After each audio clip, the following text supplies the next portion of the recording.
नमस्कार. वैष्णवीज रेसिपीमध्ये तुम्हा सर्वांचं पुन्हा एकदा स्वागत करते. आता उन्हाळा सुरू झाला आहे आणि या उन्हाळ्याच्या दिवसांमध्ये शरीराला थंडावा देणारा मठ्ठा कसा बनवायचा ते आज आपण बघणार आहोत. अगदी पारंपरिक पद्धतीने लग्नाच्या पंगतीत मिळतो तसा मठ्ठा अगदी घरच्या घरी कसा बनवतो ते आज आपण पाहूया.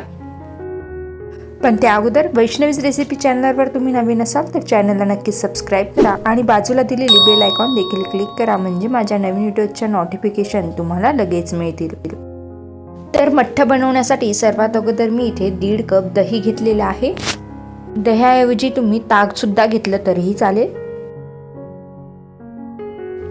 आता आपण दही घुसळून घेऊया. तर रवी घेतली आहे. रवीच्या सहाय्याने दही आपण घुसळून घेऊ.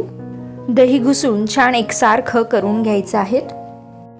रवीने दही घुसळून न घेता तुम्ही मिक्सरमधून फिरवून घेतलं तरीही चालेल, पण आपण अगदी पारंपरिक पद्धतीने मठ्ठा बनवते त्यासाठी मी दही रवीने घुसळून घेते. दही छान एकसारखं करून झालंय. आता त्यामध्ये 2 चमचे साखर घालते. दह्याच्या आंबटपणानुसार तुम्ही साखरेचं प्रमाण कमी अधिक करू शकता.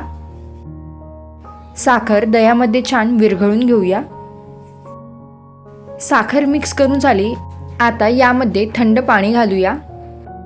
जर तुम्हाला मठ्ठा जास्त थंड हवा असेल तर यामध्ये तुम्ही बर्फाचे खडे सुद्धा घालू शकता. साधारण 3 ग्लास पाणी मी इथे घेतलेलं आहे.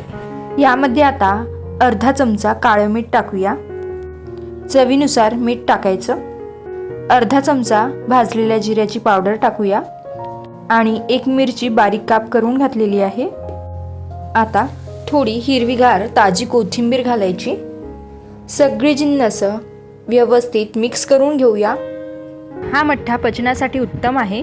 संपूर्ण महाराष्ट्रात लोकप्रिय असलेला हा मठ्ठा खास उन्हाळ्यामध्ये बनवला जातो.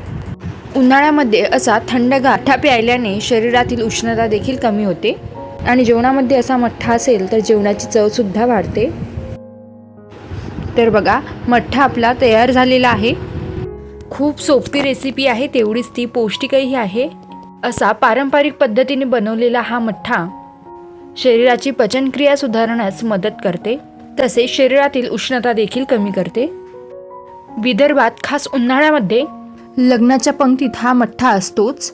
अगदी कमी साहित्यात आणि झटपट तयार होणारा हा मठ्ठा तुम्ही सुद्धा घरी नक्कीच बनवून बघा.